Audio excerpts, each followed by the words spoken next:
बिस्मिल्लाहिर्रहमानिर्रहीम। अस्सलाम वालेकुम। घर के सभी अफराद शाम के खाने के बाद एक कमरे में बैठे खुशगपियों में मसरूफ़ थी, जबकि छोटे दोनों बच्चे अपने वालिदैन और दादी के साथ ही बैठे थे।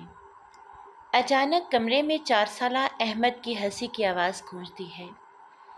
बातों में मसरूफ़ उनके वालिदैन भी उनकी तरफ मतवज्जे हो जाते हैं और वो भी ये मंज़र देखकर हंसने लगते हैं। कहानी कुछ यूँ है। हामिद और सबा के 2 बच्चे थे। उनका घराना खुशहाल घरानों में शुमार होता था। दौलत की चहल पहल थी, किसी चीज़ की कमी न थी। फिर बच्चों के दम से घर में हर वक्त रौनक रहती। 4 साला अहमद, जबकि उससे 6 साल बड़ी दुआ थी। अहमद उम्र में तो छोटा था, मगर था बला का शरारती। उसे दुआ को तंग करने में बड़ा मज़ा आता। वो स्कूल का काम कर रही होती तो उसकी कापियाँ किताबें लेकर फाड़ना शुरू कर देता, जबकि दुआ कभी भी अहमद पर गुस्सा न करती, बल्कि अपना काम छोड़कर उसके साथ खेल में लग जाती। उस दिन भी दुआ सोफे पर लेटी कार्टून देख रही थी, जब अहमद धीरे से उसके पास गया और उसकी मुंह पर थप्पड़ दे मारा। इस अचानक पड़ने वाले थप्पड़ से दुआ का मुंह लाल हो गया, मगर अहमद ज़ोर से हंसने लगा। उसकी इस शरारत पर पास बैठी उनके वालिदैन भी हंसने लगी, जिससे अहमद को लगा कि शायद उसने कोई अच्छा काम किया है। अब वो बार बार दुआ के पास जाता, उसे थप्पड़ लगाकर हंसने लगता। बाकी सब भी उसकी शरारत को एंजॉय करने लगे, जबकि दुआ जब जब अहमद को खुश और हंसता देखती, अपनी तकलीफ़ भूलकर वो भी उनके साथ हंसने लगती। ये एक बहन का प्यार था अपने भाई के लिए। जो जो वो दोनों बहन भाई बड़े होते गए, दुआ का अपने छोटे भाई के लिए प्यार भी बढ़ता गया। अक्सर ऐसा होता कि अहमद की गलती वो अपने सर लेकर मामा और कभी बाबा से डांट भी खा लेती, मगर उसे गवारा नहीं था कि कोई भी अहमद को कुछ कहे।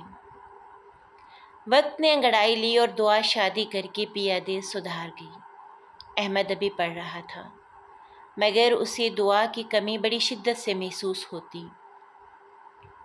वो रोज़ाना जब तक दुआ से बात ना कर लेता, उसे आराम ना मिलता।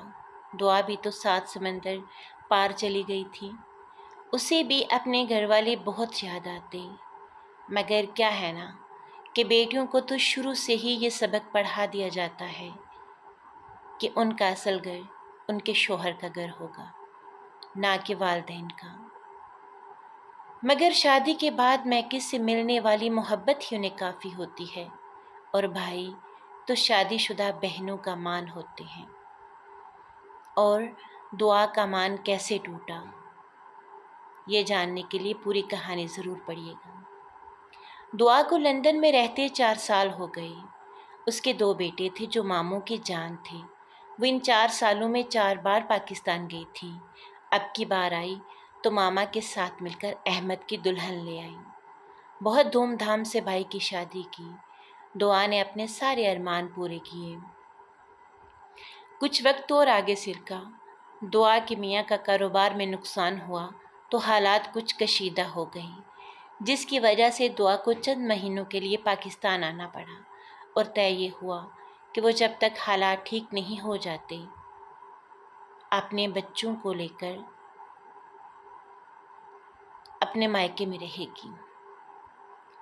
वहाँ चंद दिन तो सुकून से गुजर गए। अब मायके में उसके वालिदैन और भाई के अलावा उसकी भाभी भी थी, जिससे अहमद की अपनी बहन और भांजों से मोहब्बत खटकती, और वो अक्सर बातों बातों में दुआ को जता भी देती कि वो अपने भाई के घर पर पड़ी है।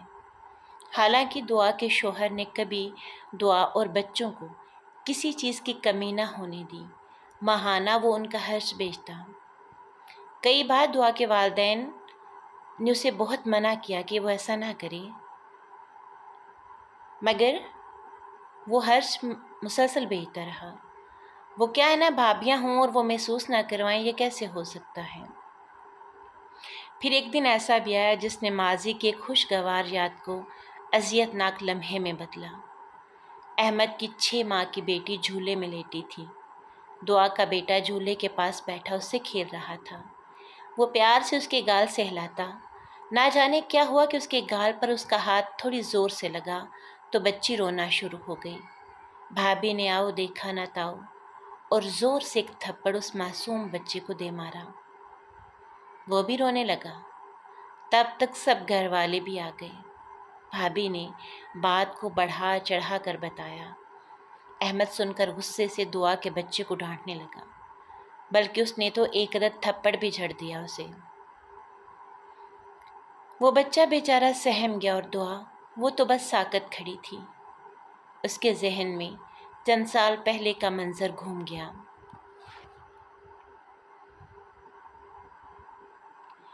کیا بہن بھائی کا پیار تب تک ہی ہوتا ہے جب تک ان کی شادی نہ ہو جائے؟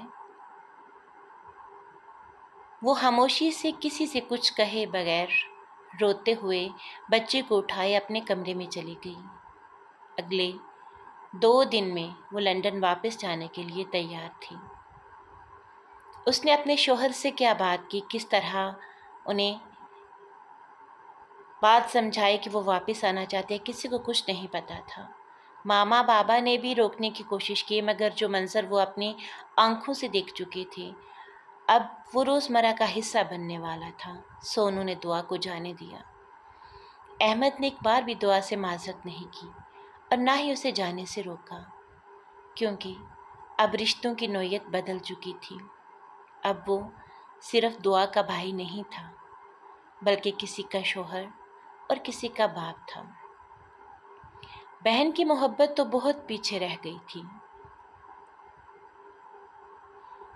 مگر بہنوں کے دل اپنے بھائیوں کے لیے ہمیشہ نرم اور محبت سے لبریز رہتے ہیں۔